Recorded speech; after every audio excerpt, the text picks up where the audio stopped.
Salam semua pendengar, kita berjumpa lagi ya. Baik, pada posting saya kali ini, izinkan saya lari sikit dari topik kebiasaan ya. Tapi seperti biasa, jangan risau ya tuan-tuan dan puan-puan. Posting saya ini tetap berkaitan dengan bab pengurusan keuangan. Terutama sekali bagi golongan usahawan kita ya. Saya sebenarnya ada terbaca sebuah artikel tulisan Mr. Steve Burns yang bertajuk The Middle Class versus the Wealthy, 5 Key Differences in Habits. Atau dalam bahasa Melayu, golongan pertengahan berbandingan dengan golongan kaya, 5 perbezaan utama dalam tabiat mengurus keuangan mereka ya. Menurut penulis ni ya, jurang atau perbezaan antara kedua-dua golongan ini bukan sahaja berapa banyak wang tunai dalam bank mereka ya, tidak. Sebaliknya, perbezaan yang fundamental atau yang utama ialah bagaimana golongan kaya ini dia membina dan mengekalkan kekayaan mereka. Menurut penulis, golongan pertengahan ini memang rajin bekerja dan sentiasa akur dengan nasihat kewangan yang diberikan oleh penasihat-penasihat kewangan tradisional seperti pegawai bank dan ejen insurans ya. Namun bagi golongan kaya pula, mereka ini mengikut satu set buku panduan pengurusan kewangan yang jauh berbeza ya. Diharap dengan perkongsian saya ini dapat membuka minda golongan usahawan kita untuk mempraktikkan ya tabiat-tabiat kewangan yang diamalkan oleh golongan kaya ini, yang pada saya memerlukan satu perubahan mindset ya dan disiplin diri yang sangat tinggi. Baik, menurut penulis ya, perbezaan tabiat pertama antara kedua-dua golongan ini ialah masa.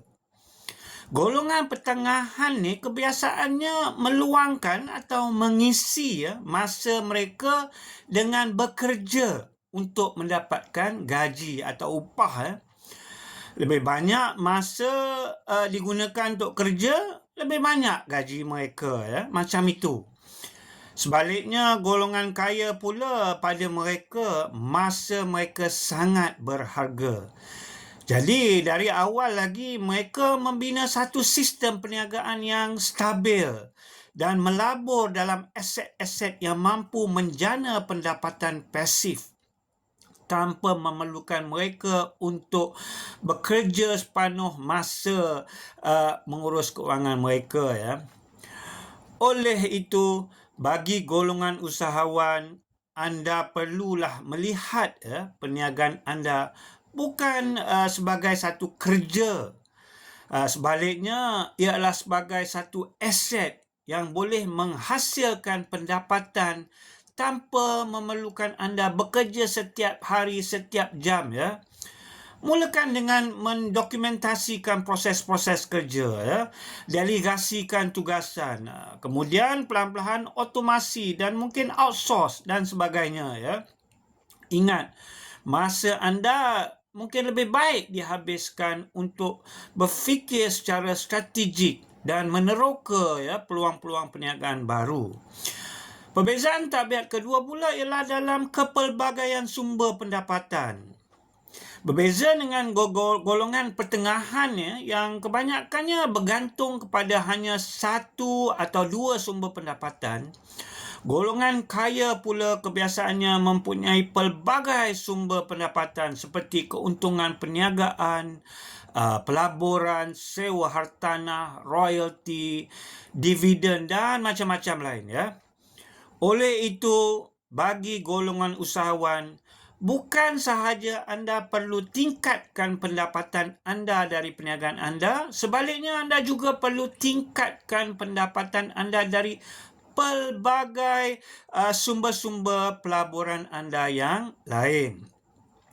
Seterusnya, perbezaan tabiat ketiga ialah dari segi amalan berbelanja.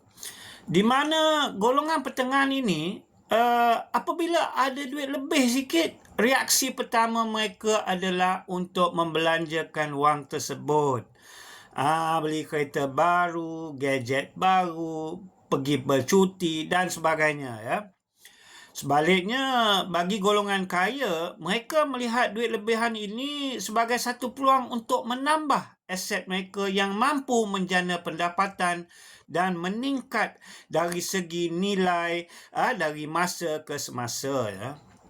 Sehubungan dengan itu, bagi golongan usahawan, sebaik-baiknya sekiranya ada keuntungan perniagaan itu, tahanlah sikit keinginan anda untuk menghadiahkan diri anda terlalu awal, ya. Sebaliknya, laburkan semua, ya, semula, ya, keuntungan itu ke dalam pembangunan operasi perniagaan anda, ya, seperti pemasaran, pembangunan staf dan sistem pengeluaran yang lebih efisien. Bagi perbezaan tabiat keempat pula ialah perbezaan dalam toleransi risiko pelaburan, di mana menurut beliau golongan pertengahan kebiasaannya takut untuk mengambil risiko pelaburan yang tinggi dan lebih cenderung untuk melabur di tempat yang selamat walaupun pulangan yang diberi amat rendah, ya.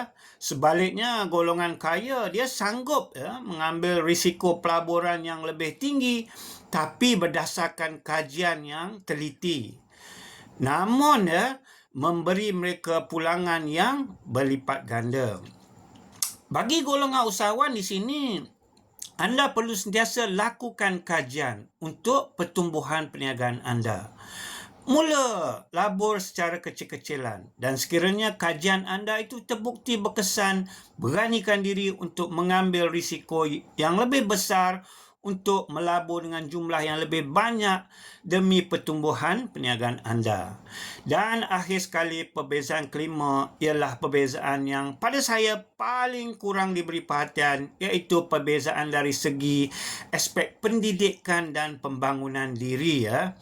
Menurut beliau, golongan pertengahan menganggap pendidikan dan pembangunan diri ini hanya perlu sehingga tamatnya sekolah atau universiti. Dan selepas itu, mereka hanya mempelajari apa yang diperlukan untuk pekerjaan mereka sahaja. Sebaliknya, golongan kaya pula menganggap pendidikan dan pengembangan diri ini sebagai satu proses yang sepanjang hayat. Mereka banyak membaca, mencari mentor, menghadiri seminar dan kursus yang boleh mengembangkan keupayaan mereka untuk membuat keputusan yang bijak dan mengenal pasti, ya, peluang-peluang yang baru. Sehubungan dengan itu, untuk berjaya, golongan usahawan perlulah melabur bukan hanya untuk membangunkan perniagaan tapi juga untuk membangunkan diri dan pekerja anda. Baik, sampai di sini sahaja perkongsian saya kali ini. Diharap para pendengar nantikan posting saya seterusnya dan terus memberi support supaya channel saya ini dapat memberi manfaat kepada kita semua. Sekian, terima kasih. Jumpa lagi.